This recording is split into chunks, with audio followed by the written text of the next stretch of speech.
Eccoci, eccoci, buonasera, buonasera ragazzi, ragazze, signore, signori. Siamo in diretta. Bentornati alla solita diretta del lunedì sera. Allora, finché intanto aspettiamo che si colleghi un po' di gente, metto il titolo. Stasera facciamo una diretta open, quindi domande e risposte. Ne sono arrivate veramente una valanga, tante molto interessanti, non ho potuto prenderle tutte perché altrimenti non finivo più. Allora, scusate che scrivo il titolo.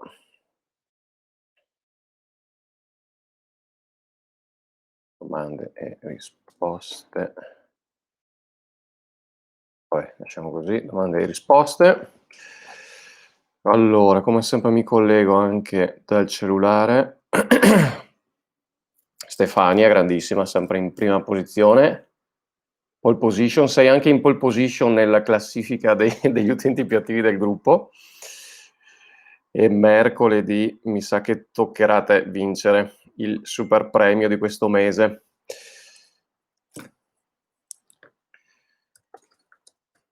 Ditemi intanto finché vi collegate, ragazzi, se ci siete, se mi sentite, e tra poco iniziamo. Rispondere di domande più utili per la community. Commenta se ci sei. Ok, ci siamo ragazzi? Io intanto non vedo di qua il video, non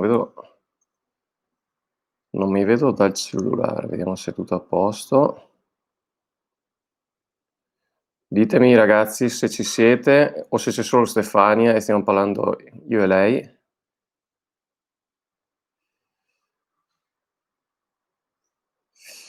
Ok. Ah, scusate, cacchio, non ho neanche mandato la comunicazione tramite il bot. Allora, intanto sono un po' di persone. Ditemi se si sente, se si vede, non vedo commenti, ragazzi.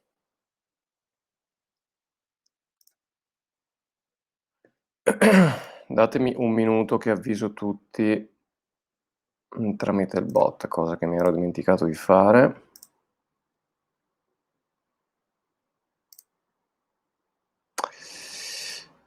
Questa sera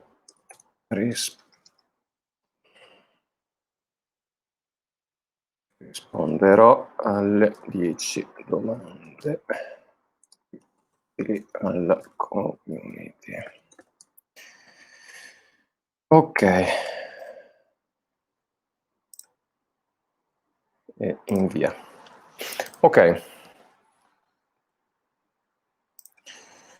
Ci siamo, bene. Allora, adesso ho mandato l'avviso a tutti, tra un po' si collegheranno tra un po' di persone. Vediamo chi c'è intanto. Barbara, ciao Barbara. Luana. E Andrea assente e vede, grande Andrew. Grandissimo, caro, come stai? Ok, bene, allora. Intanto tolgo questo. Così iniziamo dalla prima domanda. Ne sono arrivate parecchie. Infatti vedo che qualcuno stava aspettando il messaggio. Ne sono arrivate parecchie e di vario tipo, di vario genere, ovviamente sempre a tema digital, web, social, anche e-commerce. C'è molto interesse nell'e-commerce nell'ultimo periodo ovviamente e quindi vi darò qualche suggerimento, qualche chicca anche da questo punto di vista, anzi partiamo proprio con l'e-commerce. Ditemi, commentate intanto, mettete qualche like che così l'algoritmo di Facebook si attiva, altrimenti non dà visibilità alla diretta. Ok?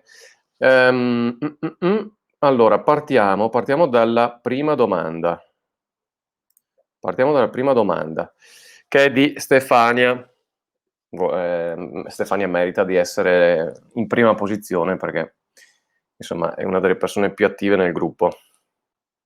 Allora, questo è un tema di cui ho già parlato anche, in altre dirette, però insomma è sempre interessante magari ritornare a parlarne. Stefania dice: "Io vorrei parlassi dell'importanza di affiancare l'e-commerce ad un negozio fisico". Allora, qua dentro ci sono molti negozi. Anzi, chi ha un negozio per favore lo scriva, di che tipo di negozio stiamo parlando, in che città è magari anche, se avete iniziato a vendere online, non solo proprio tramite l'e-commerce, un sito e-commerce, ma magari tramite Facebook Shopping, oppure se o tramite Instagram o anche tramite WhatsApp, insomma se avete iniziato ad avvicinarvi al mondo della vendita online, diciamo. Okay. Ditemi pure, interagite ragazzi, è importante che scriviate, che interagiate, che altrimenti parlo sempre da solo. E mi interessa che capire chi sta seguendo, che tipo di attività ha, in modo da dare dei contenuti anche in qualche modo personalizzati in base a chi ci sta guardando. Allora, importanza di affiancare l'e-commerce a un negozio fisico, la considero chiaramente importante. È importante e lo sarà sempre di più. Lo sarà sempre di più anche perché, come ho detto più di qualche volta, la pandemia, lockdown, ha avvicinato moltissimo le persone al digitale, all'uso degli strumenti digitali sia per conoscere nuove attività, sia anche per effettuare degli acquisti. Okay, avete visto tutti quanto se aprite Facebook vedrete, nell'ultimo periodo quanto sono aumentate le ads. Scusate che chiudo la finestra intanto. Avrete visto quanto sono aumentate le ads di chi vuole vendervi i softwareini, no, per gestire la consegna a domicilio, la vendita online, l'e-commerce, eccetera, eccetera. Quindi questo vuol dire che c'è anche tanta richiesta da parte delle attività e c'è tanta richiesta anche da parte dei clienti finali, chiaramente. Quindi, come sempre, prima le cose non vanno mai fatte perché lo fa il vostro competitor o perché sembra la moda del momento, no, ma dovete sempre ragionare su, quanto voi siete anche disponibili e strutturati a gestire, la vendita online. Perché come dicevo anche nell'ultima diretta, fare e-commerce non è semplice come tanti vi vendono, no, vedo anch'io le ads su Facebook, il tuo e-commerce a 300 € o i chiavi in mano o cose di questo tipo, no, che sembra tanto facile. Fare e-commerce non è banale, non è impossibile, però insomma ci va fatta una ragionata sopra, va capito che tipo di prima di tutto bisogna anche pensare a una strategia, dopodiché vanno capiti i canali su cui andare, come cercare di arrivare ai clienti, perché non basta aprire un sito e-commerce e magicamente i prodotti si vendono da soli, bisogna anche chiaramente attirare i clienti all'interno del vostro e-commerce e fargli arrivare a quel bel tastino esegui ordine, acquista, invia ordine o quello che è, insomma. Comunque, a parte questa premessa, io sono dell'idea che appunto il lockdown e la pandemia ha accelerato tantissimo, le cose.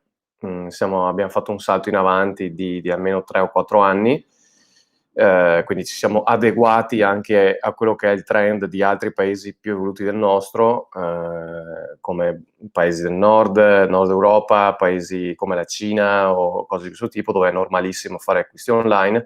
Non ho le percentuali aggiornate, ma mi sembra che in Italia l'e-commerce sia ancora sul 7-8%, sono veramente cifre, "ridicole" tra virgolette, perché son veramente basse ancora. Quindi c'è ampio margine di crescita.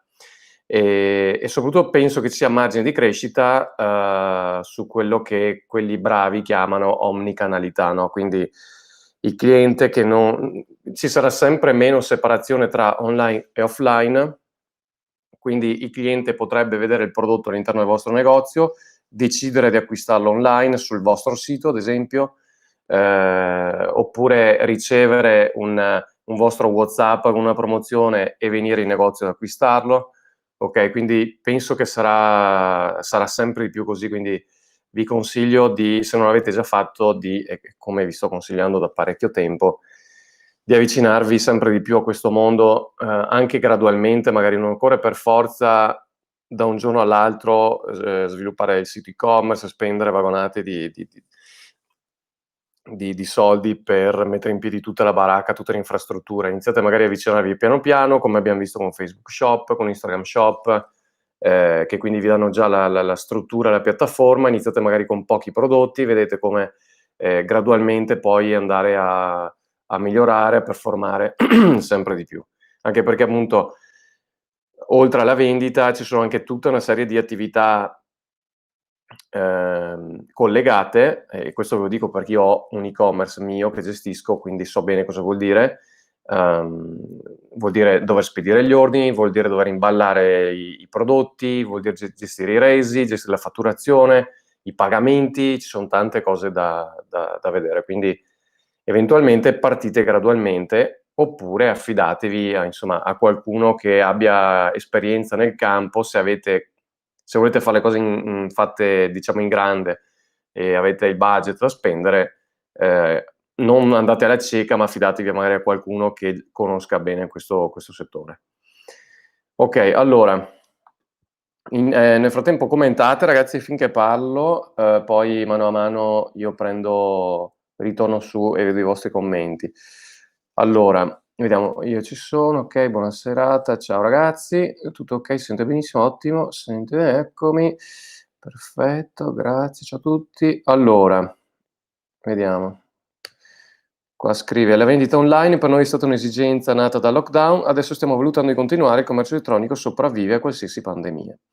Eh sì, anzi, il commercio elettronico prospera nella pandemia, avrete visto anche voi, insomma, che aumenti hanno avuto, che diciamo che diffusione e incremento di vendite ha avuto, vabbè, Amazon, perché insomma è il leader insomma, in questo settore, ma anche sono nate anche tante start-up nella consegna a domicilio della spesa, del food delivery, insomma, di cose. C'è gente che si è messa a vendere carne, macellerie sono messe a vendere carne online, facendo veramente dei numeri molto, molto interessanti, quindi non limitatevi e non pensiate che perché secondo voi siete un fiorista, i fiori non si possono vendere online e allora nessuno li acquisti. Io ho acquistato dei fiori online, ad esempio, per fare un regalo, ordinati alle 7 del pomeriggio, il giorno dopo alle 10, partiti da Firenze, il giorno dopo alle 10-11 di mattina erano arrivati nelle nostre parti, insomma, quindi ci sarà sempre più spazio anche per prodotti o servizi che finora consideravamo quasi impossibili da vendere online. Se pensate anche alle scarpe, fino a qualche anno fa sembrava impossibile vendere scarpe online, no? Dopo qualche pazzo si è messo a testare queste cose, perché uno dice ma chi è che compra scarpe online, che devi stare lì, come fai a provarle, no? Eccetera, eccetera. Invece ci sono grosse aziende che fanno bel business su questo. Ok, poi io ho iniziato anni fa, aspetta che non vedo purtroppo i commenti da qua. Chi è questo? Stefania? No, Barbara. Vabbè, qua non riesco a vedere. Io ho iniziato anni fa come commercio elettronico con sito proprio, da solo 3 anni abbiamo affiancato un negozio di vicinato, siamo nel settore hobby creativo, questa è Stefania, e articoli regalo. Esatto, ok. Ok. Poi Giuseppe Zerbato, anche noi abbiamo cominciato con il lockdown per le consegne a domicilio, ora usiamo lo stesso per il takeaway. Giuseppe, che ha una gelateria, una o due, non mi ricordo più se sono una o due adesso, a Vicenza, le migliori, no veramente, lo penso veramente, infatti sono sempre piene, c'è sempre la coda fuori. E ho visto anche che anche voi appunto avete iniziato con le consegne a domicilio. Infatti tante attività hanno scoperto, no? Anche tante pasticcerie, fioristi o cose di questo tipo hanno scoperto appunto durante il lockdown quanto interesse ci fosse, quanta richiesta ci fosse per questo tipo di servizi, e hanno proseguito anche dopo, giustamente. Ok, allora, ci sono anche altre domande, però ho già parlato un quarto d'ora di questa prima domanda, ce ne sono altre e se no non finiamo più. C'è questa domanda, però richiede una risposta articolata. Il tipo di investimento, Stefania, dipende da tante cose. Dipende da tante cose e non ha senso che dia una risposta veloce, quindi magari l'affronto in un'altra diretta ad hoc. Ok, perfetto, passiamo alla domanda successiva. Sì, in realtà è sempre legata all'e-commerce di Alessandra. Anche qua devo dare una risposta un po' veloce, però insomma la piattaforma, anche qua dipende da tante cose, Alessandra, dipende da... Prima di decidere la piattaforma va studiata la strategia, a monte di tutto c'è la strategia e da lì poi si decidono i canali, gli strumenti. Comunque, giusto per dare una risposta molto rapida, io li ho provati quasi tutti, ho provato WooCommerce, ho provato PrestaShop, che sono quindi piattaforme dedicate all'e-commerce dove ci devi mettere le mani, devi un attimo personalizzarle, eccetera, eccetera. Ho provato anche Shopify, in Italia c'è anche StoreEden, che è una società di Treviso, una specie di Shopify, vi consiglio di darci un occhio eventualmente. E anche lì dipende perché magari è più facile partire con Shopify perché veramente in 10 minuti sei online, quindi non devi sbatterti a impostare il PayPal di turno, carta di credito, tutti i settaggi, 1000 settaggi che possono avere e-commerce, eccetera. Però chiaramente Shopify ha un costo mensile, ha una percentuale che devi pagare, ha determinate cose, insomma, che sulla SEO sembra che alcuni dicono che non sia così performante, magari non è facilissimo da personalizzare, eccetera, eccetera. Quindi diciamo che su un'attività locale che non ha grossissime pretese potrebbe anche aver senso partire con Shopify perché si è più veloci, diciamo, e ci sono meno complicazioni. Se si intende fare qualcosa magari un po' più complicato, strutturato, può aver senso anche lì Magento, PrestaShop, perché si possono personalizzare meglio, però anche lì dipende tanto da cosa volete fare, quali sono gli obiettivi, è importante stabilirsi degli obiettivi e da lì poi ragionare sui pro e i contro di ogni piattaforma. Ok, altra domanda. Differenze tra le varie app per videoconferenze e un tuo parere su quale potrebbe essere la migliore. Questa è Barbara. Allora, qua quindi cambiamo argomento. Allora, app di videoconferenze sono esplose in questo periodo. La più famosa, diciamo, era già abbastanza diffusa, col lockdown ha avuto un boom pauroso. Mi sembra che da 30 milioni di utenti sia passato a 200 milioni in un mese praticamente, è Zoom. So che hanno avuto dei problemi con la privacy, veniva un attimo, è stata bucata o qualcosa del genere, quindi penso che adesso gradualmente questi problemi siano stati risolti. Zoom a me non fa impazzire, perché io odio dover installare dei software nel mio Mac o PC che sia. A me piacciono le cose più semplici possibili, quindi 2 clic e voglio essere online, poi anche lì dipende chiaramente da uno cosa deve fare. Io spesso uso dei tool, come si dice, dei siti, diciamo, per fare videoconferenze, dove mi interessa più che tante funzionalità, mi interessa che la cosa sia rapida anche per la controparte, no? Perché adesso la gente si è anche quasi abituata a fare una video call. Fino a 4 mesi fa, quando proponevo di fare una video call, uno diceva: ma che cazzo è la video call, no? Su chi magari è meno smart da questo punto di vista. Quindi ecco, Zoom magari può aver senso se devo fare un qualcosa con tante persone, magari un videocorso, o cose di questo tipo, allora lì posso, adesso non so che limiti abbia come numero di partecipanti, ma mi sembra che abbia un limite abbastanza alto, però ecco, devo far installare Zoom, devo inviargli un codice per accedere, un po' di rotture. Io ad esempio uso un tool online che è fenomenale, non è tanto conosciuto ma è fenomenale, si chiama whereby.com, te lo scrivo qua, www.whereby.com, e questo per me è fenomenale perché è semplicissimo, non occorre neanche registrarsi praticamente, se come ospite non devi registrare, non devi scaricare assolutamente nessun software. Tu che sei diciamo l'ospitante, no? Quindi io per esempio voglio fare una video call con te, creo una mia stanza privata, diciamo, quindi sarà whereby.com barra Paolo Dallago, ok? E lì do questo link al mio ospite e lui non deve fare altro che cliccare il link, si collega e io sono online. Non devo installare niente, non devo imparare niente, è semplicissimo. È gratuito, è molto molto utile. Mi sembra abbia un limite di 4 persone forse collegate nello stesso momento, quindi qua c'è il limite. Puoi condividere lo schermo, c'è una chat, una messaggistica interna, insomma ha delle funzioni, non ha funzioni eccesse, ma insomma per fare una video call anche con i clienti o un mini corso, cose di questo tipo, va più che bene, insomma. Cos'altro ho provato per le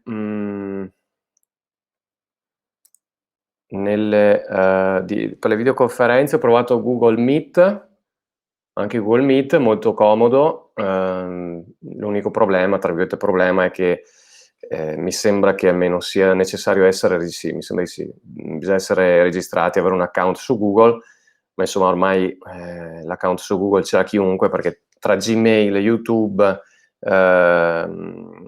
account Google stesso, insomma quasi tutti hanno l'accesso a Google. Poi che altre ci sono? Non ne ho provate altre, queste principali. Skype, ecco, Skype, qualcuno, cioè una volta lo usavo, poi da quando è passato a Microsoft, che io odio come è, e da quando soprattutto mi hanno bucato l'account ed è stato inviato uno spam con un link pubblicitario a tutti i miei contatti, da lì ho eliminato completamente l'account e non l'ho più preso in considerazione. Ok, poi, prossima domanda. Intanto scrivete commenti e cose e mettete ogni tanto dei like, che così vedo se vi interessa quello che sto dicendo se vi piace quello che sto dicendo o meno. Ok, poi,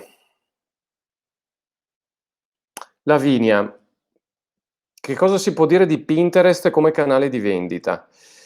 Allora, Pinterest, devo ammettere che Pinterest purtroppo non lo conosco tantissimo.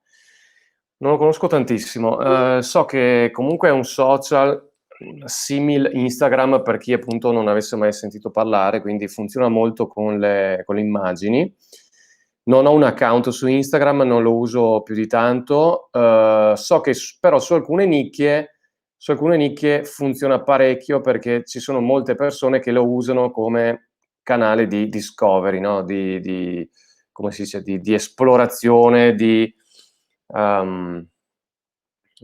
come si dice, di ispirazione per appunto vedere nuovi tipi adesso mi sembra funzioni per l'arredamento, no? Quindi persone che vanno a vedere, ispirarsi, vedere possibilità su come arredare il salotto, la camera, eccetera, oppure sull'abbigliamento, mi sembra che funzioni, e cose di questo tipo.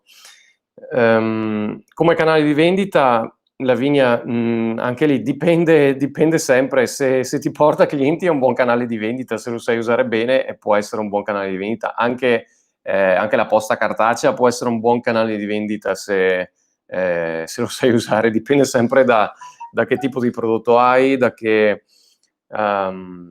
da quanto diciamo sei presente sulla piattaforma, da quanto sai farti seguire dalle persone, da quanto dai contenuti interessanti, eccetera, eccetera. Quindi difficile dire se sia un buon canale di vendita, perché è uno strumento e quindi dipende sempre dall'uso che se ne fa. Per quel che riguarda i numeri, diciamo, non ha numeri di WhatsApp, di Instagram, di Facebook, roba di questo tipo, però magari ecco, su alcune nicchie, su alcuni tipi di target può anche funzionare. Riprendo questa domanda che avete appena scritto nei commenti, perché è legata a quello che dicevamo prima. Le famose stanze di Facebook, è vero, sì, anche questo, non sono idonee per le conferenze. Sì, anche le stanze di Facebook, per chi non lo sapesse, Facebook durante la pandemia, durante il lockdown, ha introdotto queste stanze che non è altro che appunto un canale riservato dove fare delle video call, banalmente, ok? Mi sembra funzionino solo nei gruppi Facebook, non nelle pagine. E posso appunto, vediamo, posso anche eventualmente mostrarvelo direttamente da qua. Allora, condivido lo schermo, che così vi mostro direttamente.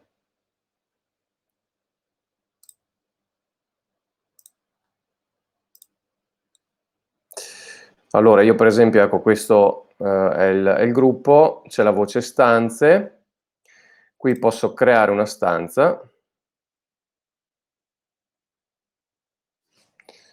Scelgo, vabbè, l'emoji, mettiamo la palma, attività della stanza, video call. Aspetta, io non so se ho condiviso giusto almeno. Ah cacchio, no, aspetta, non l'avevo neanche condiviso, scusate. Ok, ecco. Quindi, torno indietro. Ho messo appunto il titolo della stanza, diciamo. Qua ho un link che io posso inviare, quindi copio il link e lo mando alle persone con cui voglio fare entrare, diciamo. Ora di inizio adesso, oppure posso farla iniziare più avanti, e poi qui pubblico, creo, diciamo, la stanza e le persone possono entrare. È abbastanza semplice anche qui. Non mi ricordo se mi sembra che sia aperto anche chi non ha Facebook, le stanze, quindi non occorre per forza avere Facebook per accedere. È un'alternativa anche questa. Mi sembra che ci sia un limite di 10 persone forse sulle stanze Facebook. Anche lì dipende sempre da che obiettivi avete, per cosa volete usarle, insomma.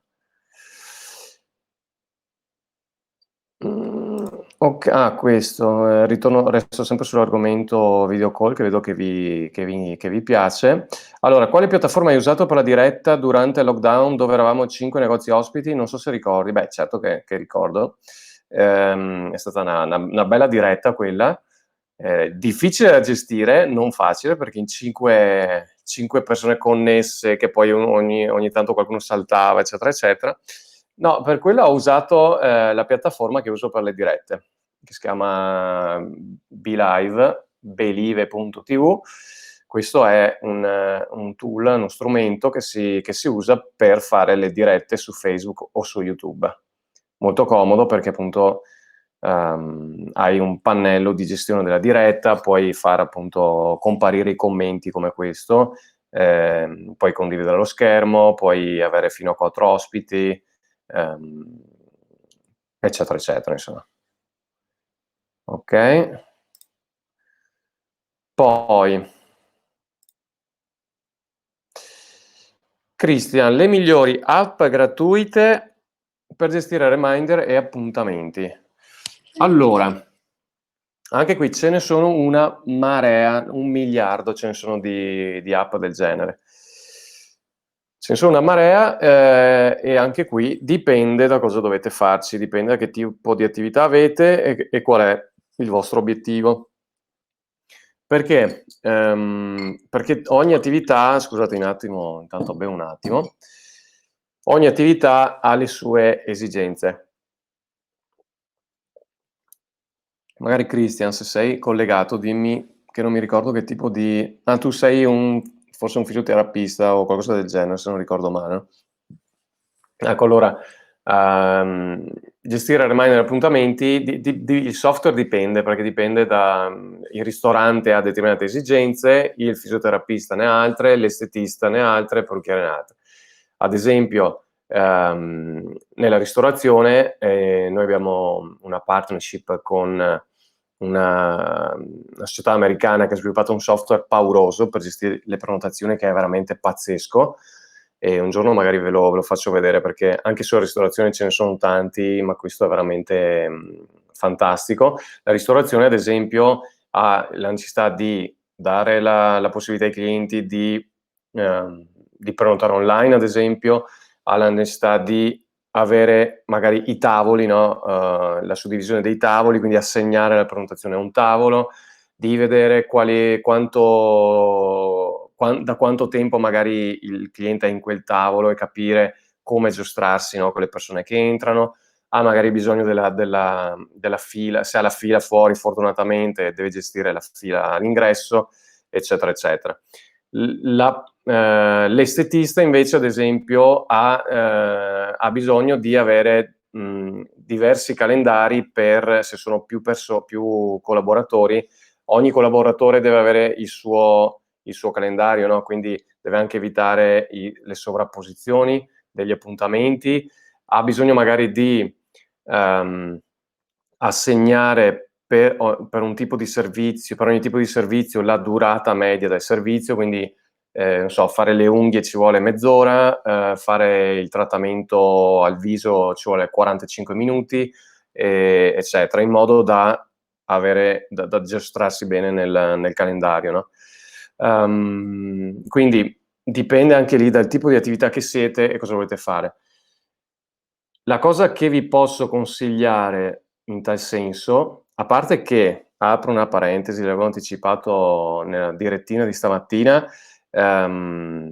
stiamo, per quel che riguarda attività che offrono servizi alla persona, quindi ambito benessere, wellness, estetiste, parrucchieri, fisioterapisti, eccetera, eccetera, stiamo analizzando i software migliori che ci sono nel mercato, ne stiamo scegliendo uno e poi vi proporremo, diciamo, una sorta di pacchetto chiavi in mano, quindi vi creiamo praticamente la macchina, vi settiamo la macchina del software, ve la diamo pronta per partire, dovete solo schiacciare l'acceleratore, e creiamo anche delle sinergie con altri software, quindi l'email marketing automatico, gli alert su WhatsApp o cose di questo tipo, no? Chiusa la parentesi, quindi da questo punto di vista vi farò sapere nei prossimi giorni, perché ho ricevuto tante richieste da questo punto di vista. La cosa che vi posso consigliare comunque, perché di software ne ho visti una marea di gestione appuntamenti, è quello di evitare, io purtroppo questo non è anticampanilismo, ma purtroppo è la realtà, evitate i software italiani, perché spesso sono fatti un po' con i piedi, a volte, in alcuni casi, sono molto limitati al mercato, diciamo hanno un po' il paraocchi, diciamo, questi tipi di software, e non si integrano bene con altri software. È importantissimo che un tool online, un software online abbia la possibilità di integrarsi con altri. Perché? Perché io su queste cose ne ho usate tante anche su altri, diciamo, startup che ho avviato. Una delle cose che guardo quando controllo un software è quanto si può interfacciare con i software di mail marketing, ad esempio un CRM esterno, quindi un software che mi fa, diciamo, la storia del cliente, mi dà tutte le informazioni sul cliente. Perché? Perché è quasi impossibile che un singolo software riesca a fare tante cose, perché se fa tante cose non ne fa bene neanche una, no? Quindi il software di appuntamenti magari è bravissimo nel gestire i reminder e cose di questo tipo, però sull'email marketing non è limitato di solito, no? Quindi a me che piace tanto l'email marketing, le automazioni email, perché veramente potete fare una valanga di cose con le automazioni email e risparmiare tantissimo tempo. Con quello uso altri tipi di software, quindi è importante che i due software si parlino in modo chiaramente automatico. E questo i software italiani purtroppo sono spesso carenti. Quindi io di solito quasi sempre uso software stranieri, di solito hanno anche la traduzione in italiano, se non serve non è importante, però se magari l'interfaccia deve essere fatta vedere al cliente, è importante che sia magari anche tradotto. Ecco, i software stranieri di solito ragionano su scala mondiale e quindi sono predisposti anche a interfacciarsi con altri software internazionali. Ok? Che casino state combinando qua, Stefania, Barbara, vedo 1 miliardo di commenti. È un pollaio. Ok, allora. Federica, io ho un efficiente gestionale, ma se manca rete, ciao, si blocca tutto. Sì, quello è il lato negativo, diciamo, dei software online. È anche vero che spesso i software migliori hanno un sistema di backup, tra virgolette, di funzionamento offline, quindi se manca la linea salvano temporaneamente i dati e poi appunto non appena ritorna il segnale si scaricano tutti i dati, si sincronizzano. Però insomma i vantaggi che hanno i software online, i software in cloud, no? Si dice, i software che salvano i dati in rete sono enormemente più alti rispetto a queste piccole, diciamo, problematiche. I software che si installano nel computer veramente mi viene un po' i brividi a volte, soprattutto anche a livello grafico fan veramente pietà. Ok, allora poi sto TikTok che vi ha fatto così tanto impazzire, sto di TikTok, perché vedete la Ferragni, no? Che fa i video su TikTok. Allora, la domanda, Enrico, è mal posta forse, perché è come per Pinterest, no?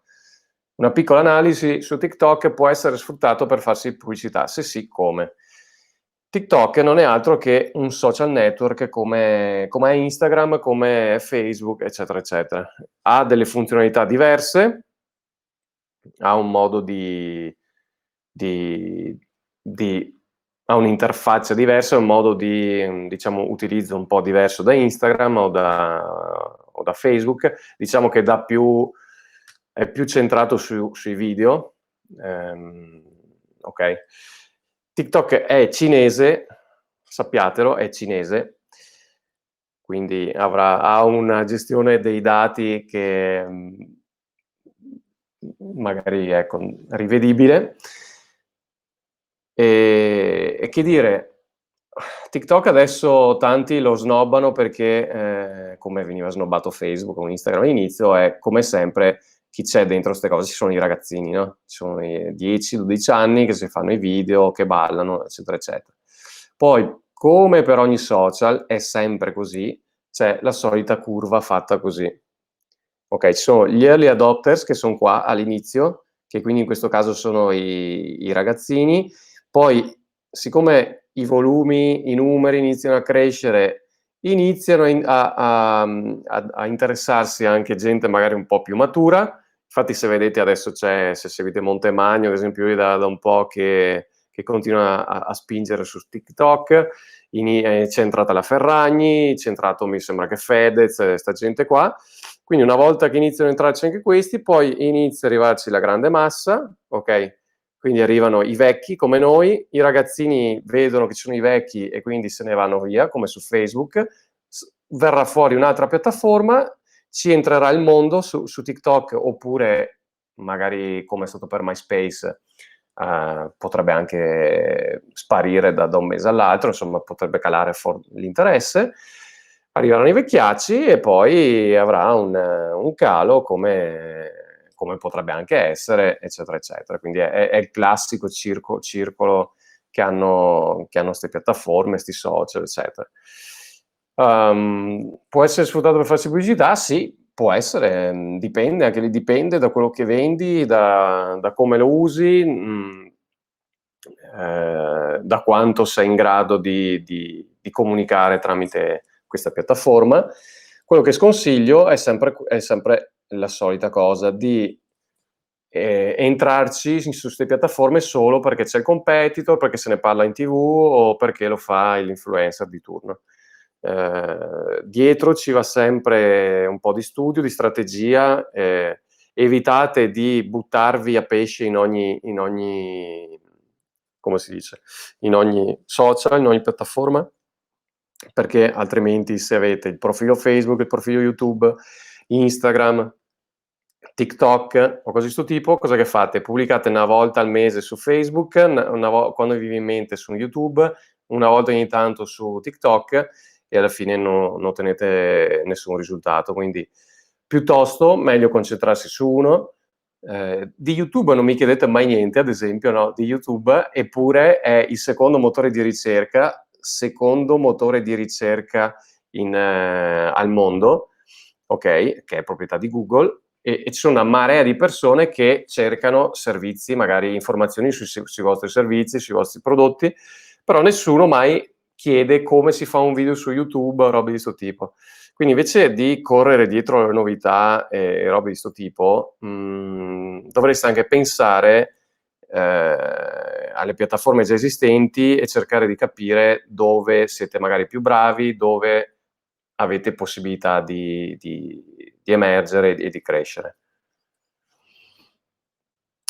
Ok. Scherzi a parte, non credi che bisogna anche valutare il target dei propri clienti prima di scegliere il social più adatto? Sì e no, sì e no. Nel senso che, come ti dicevo prima, ehm, non è che su TikTok, perché adesso su TikTok ci sono i dodicenni che TikTok resterà per i dodicenni. A volte magari ha senso essere un precursore e tu che sei un muratore, no? Ti metti a fare i video su TikTok di come sei bravo a far su la casa, ok? Adesso dico una puttanata per dire, ma a volte magari è più utile essere il precursore perché adesso TikTok, per esempio, come era Instagram fino a qualche tempo fa, dà una visibilità paurosa ai post che vengono pubblicati. Quindi adesso TikTok è in una fase di espansione, a lui interessa che ci siano sempre più utenti all'interno della piattaforma, quindi chi crea contenuti, se lo fa in un modo furbo, insomma, seguendo anche gli algoritmi della piattaforma, ha veramente molta visibilità, ne ha parecchia. Quindi non escludo, ad esempio, che su TikTok adesso tutti pensano che ci siano i dodicenni, in realtà probabilmente iniziano ad esserci anche parecchie persone che iniziano a studiarlo, a capire, genitori che ci entrano perché ci sono i figli, perché magari vogliono controllare i figli, ok? E quindi ci sono anche dentro anche i genitori, quindi potrebbe anche aver senso presidiare questo social, questa piattaforma. Però ecco, va sempre, più che altro va sempre stabilita una strategia di comunicazione prima e va deciso un obiettivo e capito dove si vuole arrivare, perché esserci giusto per esserci non ha senso. Soprattutto esserci perché c'è il competitor o perché l'ho sentito al TG5, ok?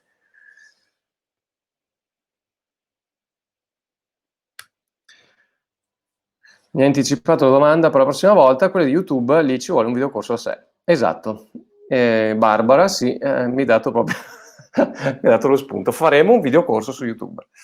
No, a parte gli scherzi, YouTube è veramente una bella piattaforma, è gonfia di contenuti, cioè non è facile emergere, perché ci sono veramente tante, non so quante migliaia di ore di video vengono pubblicate ogni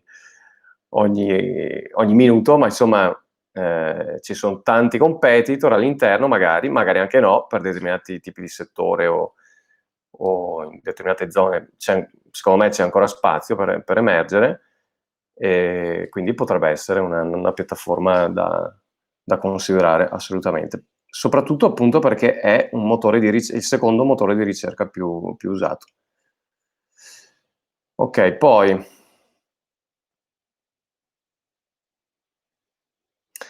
ok, beh, nel gruppo intanto, cioè spesso viene fuori questa domanda, quindi legata un approfondimento sui nuovi metodi di pagamento tipo Satispay. Metodi di pagamento online che soprattutto sempre con lockdown hanno avuto un boom, una impennata paurosa.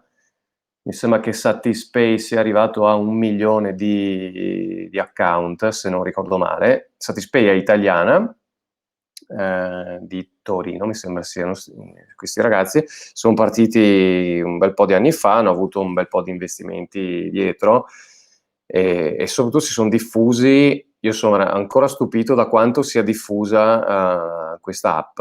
Cioè, in qualsiasi città dove vai ci sono veramente una marea di attività che ce l'hanno. Magari ve la faccio vedere per chi non la conoscesse. Satispay è un'applicazione, ok, che è fatta per inviare pagamenti digitali, semplicissima da usare. Per le attività mi sembra non abbia commissioni fino a, non vorrei dire una stupidaggine, mi sembra sia 15 euro o 20. Magari chi la usa confermatemi, perché come attività io non l'ho mai usata, la uso come cliente, diciamo. Mi sembra sia fino a 20 euro, non c'è nessuna commissione, e sopra deve esserci una qualche percentuale nel sito, insomma trovate, però non mi sembra sia altissima. Ve la faccio vedere qua, purtroppo non si vede tantissimo. Ok, io ad esempio adesso mi geolocalizza, ok, posso inviare, non so, fisioterapista, Eleonora, dato che io ho sempre bisogno di fisioterapisti. Fisioterapista Eleonora, appunto trovo l'elenco delle attività. Niente, non si fa troppa luce sto telefono, non si riesco a abbassare. No, vabbè. Comunque mi trovo l'elenco delle attività qui vicino, posso anche cercare per nome chiaramente, clicco sul nome dell'attività, scrivo quanti euro voglio mandare, 20 euro, clicco sto bottoncino rosso qua e in tempo reale arriva subito il pagamento all'attività.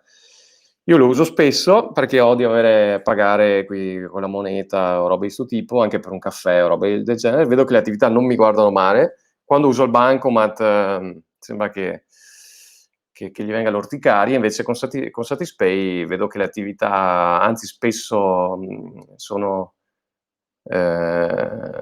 gli piace insomma come tipo di pagamento. Poi cosa posso pagarci? Anche i bollettini, è comodo anche per pagare i bollettini postali, perché scansiona in automatico il bollettino e rileva i dati. Posso impostare anche dei pagamenti automatici, eccetera, eccetera. Posso anche mandare soldi ad amici, insomma, roba di questo tipo. So che c'è anche il cashback, spesso c'è il cashback, non so bene come funziona il cashback, quindi tu paghi, non so, spendi 100 euro al mese e ti torna indietro, non so, 2, 3, 4 euro, adesso non so di preciso. In quel caso lì non so se venga imputato sul costo, sull'attività o se sia una cosa di Satispay. Comunque c'è anche questa cosa del cashback. Che altro? Ultimamente hanno introdotto anche la consegna a domicilio, quindi io posso trovare le attività che fanno consegna a domicilio oppure il prenota e ritira. Quindi anche loro chiaramente durante il lockdown hanno avuto parecchie richieste da parte delle attività locali e quindi hanno cercato di attivare delle funzionalità specifiche per la consegna a domicilio, food delivery, eccetera, eccetera. Nel frattempo non so cosa sia accaduto, ma vabbè. Ok, poi a quanto siamo arrivati? Siamo a 50 minuti. Ne ho altre 4 di domande. Tanto vediamo i vostri commenti. Comodissimo, sia il privato che il negozio, 20 € se fai cashback, 25 €, okay, sì, 20 o 25 € insomma, e poi fino a 20-25 € non ci sono commissioni. Molto più bassa delle percentuali bancarie, è per quello che vi piace tanto. Satispay lo abbiamo da quanto è uscita, devo dire che almeno a Roma è molto poco usata, ma la potenzialità è altissima, comoda, niente commissioni fino ai 20 € se non sbaglio, e a credito in 24 ore. Giusto, c'è anche la credito in 24 ore che è rapido. A Roma è molto poco usata, che strano. Avrei detto che in una città così grossa, insomma, fosse abbastanza diffusa. Il bollo auto, sì, lo paga l'azienda, si collega a un conto proprio, sì, esattamente, si collega a un proprio conto. Ecco, non so lato attività, lato azienda come funzioni, ma immagino che si colleghi semplicemente al conto corrente bancario e poi ti arrivino gli accrediti ogni giorno, insomma. Invece lato cliente si collega al conto, io ho imposto un budget settimanale, io ho messo una cosa bassa. Non so poi cosa succede quando si raggiunge quel budget, probabilmente mi dice non puoi, se superi, non puoi inviare il pagamento, insomma. E poi al lunedì vengono scalati dal conto corrente i soldi spesi tramite Satispay. Ok. Poi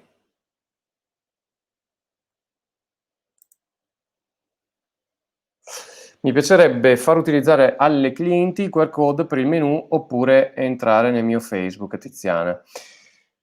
Allora, sto maledetto QR code. Sì, il QR code è una cosa interessante, anche perché nei ristoranti dovrebbe praticamente essere obbligatorio in questo periodo. Io a dir la verità non ho visto molti QR code nei ristoranti, sono stato solo in una pizzeria che è aperto da poco, tra l'altro. In una pizzeria che aveva il QR code stampato nella tovaglietta. E la cosa del QR code, allora nella ristorazione, è un po' problematica, devo dire che non è proprio una cosa banale. Perché? Perché, quando dici QR code, su 10 persone forse 2 sanno cosa vuol dire QR code. E, e e e diciamo, io per esempio ero andato con mia mamma a mangiare una pizza una sera, in 'sta pizzeria e la cameriera che tra l'altro non aveva la capacità di comunicazione di una tartaruga morta, ci ha detto: "Per ordinare c'è il QR code", e è andata via. Adesso io so benissimo cos'è un QR code, so come usarlo, eccetera, eccetera. Mia mamma, 60 anni, povera Crista, il telefono ce l'ha, ma il QR code che cacchio ne sa lei cos'è un QR code, come si usa, eccetera, eccetera, quindi è panico, no. Quindi, il QR code per il menù, lo vedo una cosa molto, molto complicata. Infatti ho visto sempre in questa pizzeria che, praticamente cosa faceva il cameriere? Leggeva il menù a voce, quindi il QR code non veniva mai usato, ma semplicemente il cameriere, spiattellava il menù a voce, cosa orrenda anche quella, perché crea solo che casino. Quindi in questo caso, allora, il QR code, rispondo alla tua domanda, non è difficile da creare, puoi usare degli strumenti online, basta che cerchi anche su Google. Aspetta che condivido lo schermo così ti mostro. Ci sono dei tool, dei siti per creare il QR code.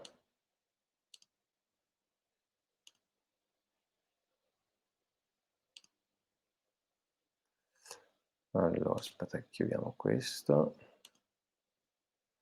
Ok, vai su Google e cerchi QR code generator, ad esempio. No, questo vabbè, magari è a pagamento. No, cerca QR code generator. Ne sono una marea.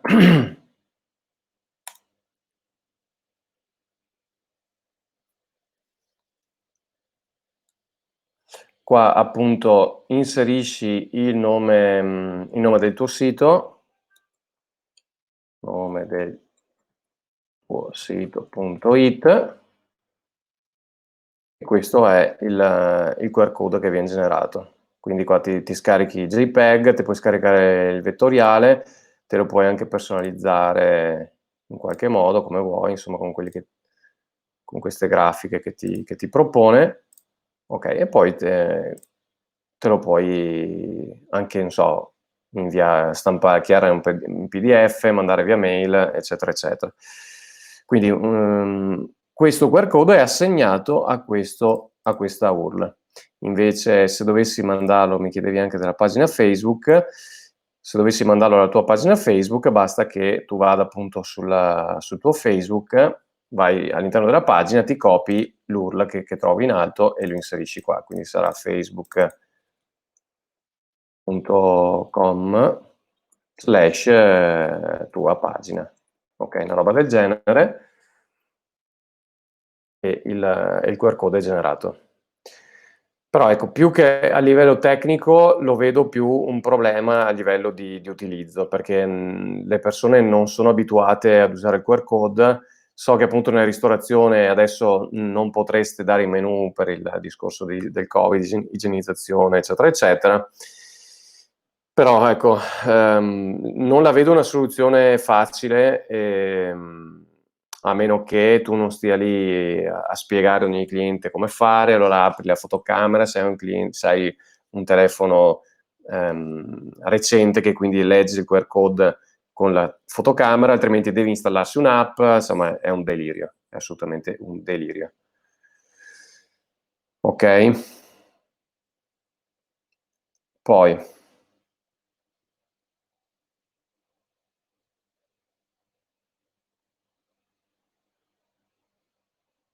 aspetta, intanto vedo un po' di commenti.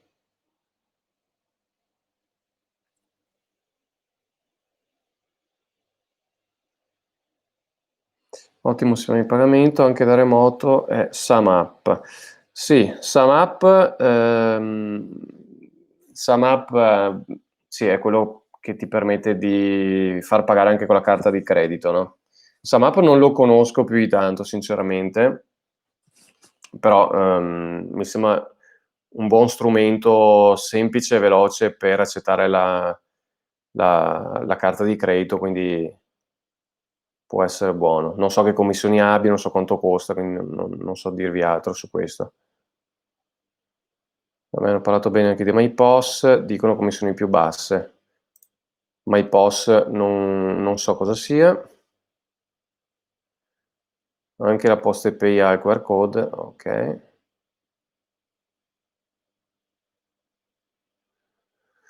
Ok. Poi,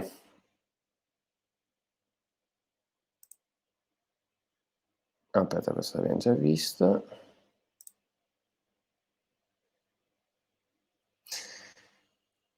Allora, questa è una domanda non banale. Come posso progettare una sorta di piano editoriale o un cronoprogramma da qui a 3-6 mesi su cosa pubblicare su Facebook e Instagram? Walter. Allora, Walter, secondo me la cosa dipende sempre dalla strategia, da quali sono gli obiettivi e da dove si vuole arrivare. Perché, e soprattutto quali canali si vogliono utilizzare, perché poi in base ai canali si decide anche un certo tipo di comunicazione. Difficile darti una risposta, così al volo, perché appunto dipende da cosa vuoi fare. Dipende da che tipo di attività hai, e cosa vuoi fare. Se vuoi comunicare, diciamo, tra virgolette, per vendere, se vuoi comunicare per creare un brand, se vuoi comunicare per far arrivare in negozio, per vendere online o robe di 'sto tipo. Comunque diciamo che in linea generale, molto generale, io sconsiglio sempre di usare i social puramente solo per vendere. Io son dell'idea che, dovete utilizzare i social per creare consolidare il rapporto coi clienti, consolidare il vostro brand, far vedere che siete degli esperti del settore, no, e quindi dare contenuti, dare tanti contenuti utili ai vostri clienti, in modo che sia quasi naturale che poi facciano l'acquisto del vostro prodotto, o del vostro servizio. Okay, comunque senza farsi tante pippe mentali, c'è un livello di comunicazione talmente basso, talmente scarso da parte di tante attività locali sui social, che basta veramente, mettere in piedi un programma, senza tanti, casini diciamo, che si ottengono veramente degli ottimi risultati. Voi avete una marea di contenuti che magari a volte comunicate a voce ai vostri clienti e si perdono nell'aria, okay, quando invece questi contenuti dovreste registrarli e renderli disponibili ai vostri clienti. Vi faccio un esempio: Iana, che è una persona del nostro team, diciamo, no, di Torniamo Presto, adesso anche lei nel gruppo, ogni tanto posta anche lei, nel gruppo, mi diceva, lei va spesso non so, dall'estetista, dal parrucchiere o cose di 'sto tipo, mi diceva, l'altra mese scorso sono andato dalla parrucchiera, mi ha detto: "Lo sai come che ci si lava i capelli?" E lei gli ha spiegato come ci si lava i capelli, no, in modo adesso non so tanto de 'ste robe, però insomma spiegava come farsi il massaggio ai capelli, come pulirli, bla bla bla, che sembrano cose banali, però anche lei ha detto: "Nessuna delle parrucchiere dove son stato prima mi ha spiegato cose che magari sembrano banali, però, per me sono importanti", no. Quindi cercate di sfruttare tutte la conoscenza che avete nel settore, tutti i contenuti che magari tramandate a voce, trasferite a voce, diciamo, ai vostri clienti, e cercate di iniziare a registrarli o a scriverci dei contenuti per il blog, per il vostro sito, la vostra pagina Facebook. Iniziate a fare dei video anche nell'ambito benessere, estetica, wellness, così, veramente ne avete una marea di cose da dire, nella ristorazione ad esempio, anche nell'abbigliamento, cioè veramente son tantissime cose da dire che voi magari date per scontato, considerate banali, che i vostri, clienti assolutamente non considerano banali per niente. Quindi ecco, tornando sulla domanda, 3, 6 mesi, magari stabilisci che obiettivi vuoi raggiungere in questi 3, 6 mesi, cerca di capire, uhm, magari parla anche con i tuoi clienti, quelli che vengono in negozio, o cerca di capire quali sono le domande che ti fanno più spesso, anche magari tramite il sito o su WhatsApp o robe di 'sto tipo, e cerca di rispondere alle loro domande e dare, appunto su Facebook, su Instagram, eccetera, dare risposte alle domande più comuni, e da lì vedi che poi ti vengono anche altre idee, e capisci cosa veramente può spingere ancora di più, l'interazione sui social, insomma. Allora, Ci sono altri commenti. Ti istituisce il post, sum up, nessun canone e commissioni 1,95, vale per tutte le carte, ok. Mi sono prefissato di usare i social per dare contenuti, giusto? Esempio, come si cucina la pasta col tartufo fresco. Certo, assolutamente, questo è, immagino che sia Walter, esatto. Assolutamente sì, nelle ricette ci sono siti che han fatto veramente, fanno dei numeri mostruosi, pensate a Giallo Zafferano, fanno ricette, alla fine, no, video ricette, roba di 'sto tipo. Sulla cucina c'è sempre un interesse altissimo. Tu che appunto tratti anche questo tipo di prodotti qua, assolutamente sì, come si cucina la pasta col tartufo, ma anche fare semplicemente i crostini col tartufo, no, che sono una roba meravigliosa. Come va grattato il tartufo, quanto olio va messo, eccetera, eccetera, no? Quindi anche cose banali, ma fai magari anche dei video, all'inizio magari non verranno eccezionali, magari ti faranno schifo all'inizio, perché sicuramente ti faranno schifo, però l'importante è buttarsi e poi migliorare gradualmente, insomma.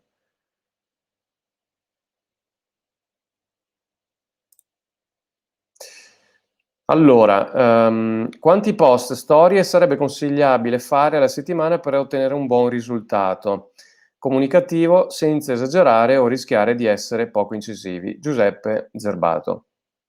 Ok, allora, ehm, all'ora di cena non potete parlare di tartufo. Allora, quanti post? Mm, allora, è sempre difficile dare risposta a una domanda di questo tipo perché anche qua dipende. C'è chi dice il famoso Monte Magno, dice il video al giorno, no, cose di sto tipo. Io son dell'idea che è importante avere qualcosa di interessante da comunicare, più che fare tanti numeri o cose di questo tipo. Cioè, è inutile fare un post al giorno se poi pubblicate cose che non sono interessanti per i vostri clienti. Quindi, ehm, secondo me è più importante capire quali sono i contenuti che interessano i vostri clienti, e che permettono appunto di interagire, di creare legame, di far capire, di come si può dire, di togliere quella distanza che c'è nell'online, no? E avvicinare sempre di più, rendere più personali le comunicazioni. Quindi Giuseppe, in questo caso, vabbè, gelateria. Sulla gelateria si può fare di tutto perché io vedo comunque siete bravi sui social. Ehm, si può fare di tutto, si può far vedere come fare il gelato, si può fare anche una storia al giorno, sì, si può fare una storia al giorno in cui magari dove un giorno fai un gelato di un tipo, un giorno che vai al mercato. Soprattutto fate anche robe semplici e togliete quella patina sai, che è tipica italiana, no? Di distanza che c'è sempre, no? Far vedere il gentile cliente, quelle cose che iniziano col gentile cliente, quella è la patina che intendo, no? Fate comunicazioni vere, reali, quindi stamattina che vado a prendere le fragole al mercato per fare il gelato, quindi fai una bella storia dove sei al mercato di Vicenza, che parli col produttore delle fragole, adesso vabbè sparo un prodotto a caso, insomma, e delle fragole che poi torni nel negozio, le fragole vengono macinate, bla bla bla, frullate, eccetera, eccetera. Ok?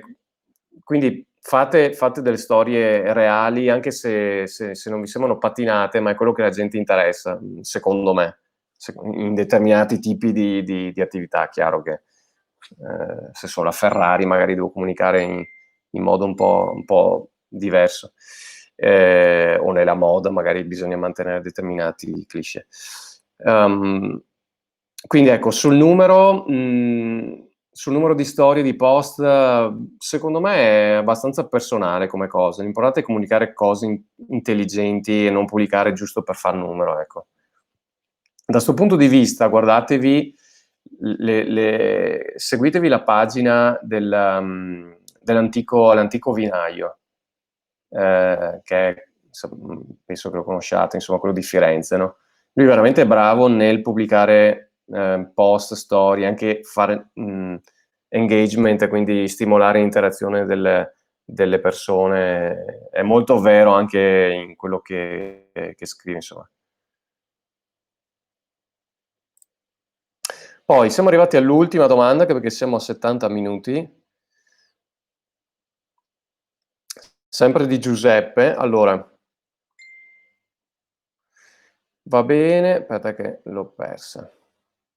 Va bene pubblicare lo stesso post su Facebook, Instagram, Google, intendo nello stesso momento, magari con la foto leggermente diversa. Giuseppe. Allora, non lo so. Allora, diciamo che ognuno di questi social ha delle dinamiche diverse, no? Quindi, su Facebook, ad esempio, nella foto io posso inserire, ad esempio, un testo più lungo, posso inserire un link cliccabile, su Instagram invece no.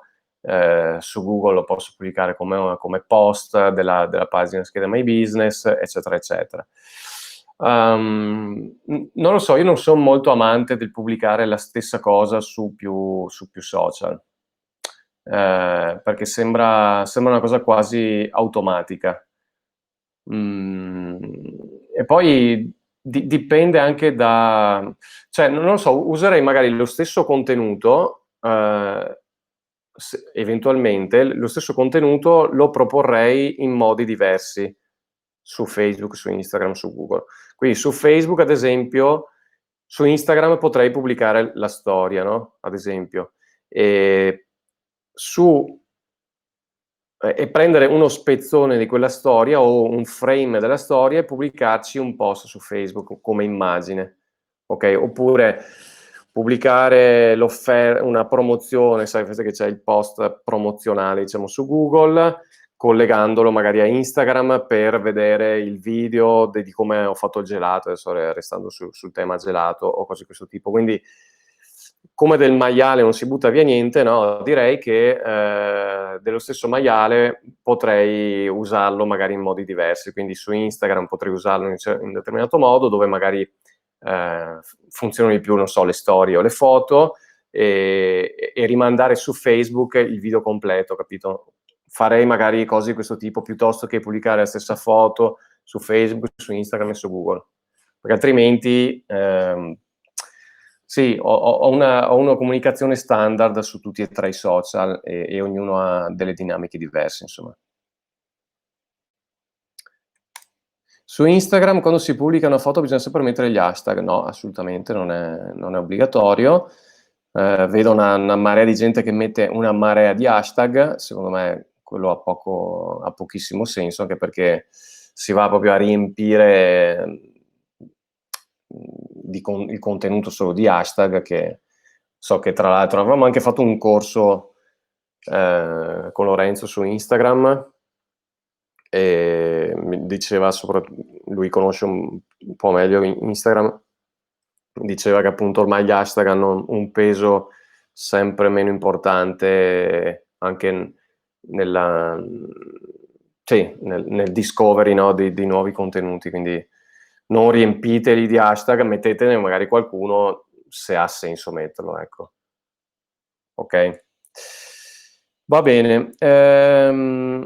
Le domande sono finite, direi, ne avevo prese una decina più o meno. Se avete altri commenti al volo, scrivetemi adesso, entro 3 secondi, altrimenti siamo arrivati a 75 minuti, direi che abbiamo parlato abbastanza, anche perché è lunedì sera, insomma, ed è sempre complicatissimo.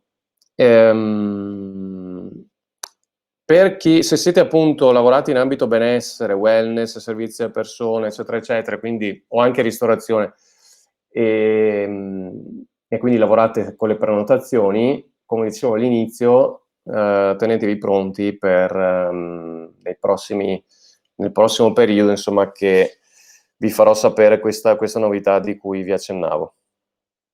Ok? Bene, vedo che commenti, ecco la Sandra, l'ultimo commento, vai, scrivi Sandra il commento, tanto io bevo.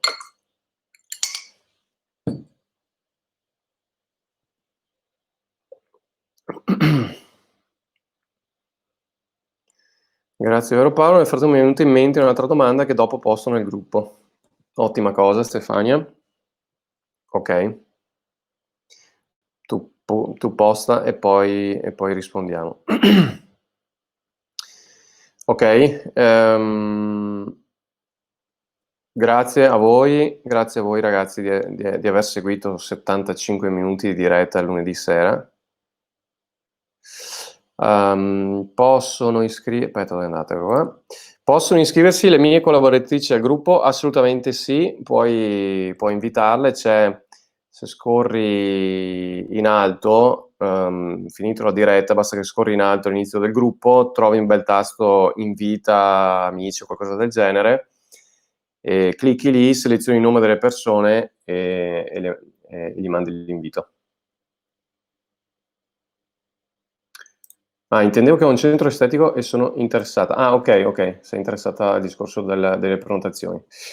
Perfetto, bene, ragazzi, grazie a voi per aver seguito fin qua, grandi che avete tenuto botta di lunedì sera, che non è facile.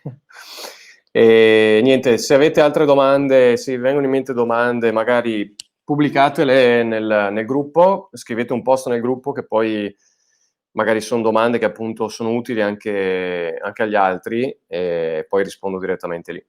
Ok? A lunedì prossimo. Ciao ragazzi, buonanotte.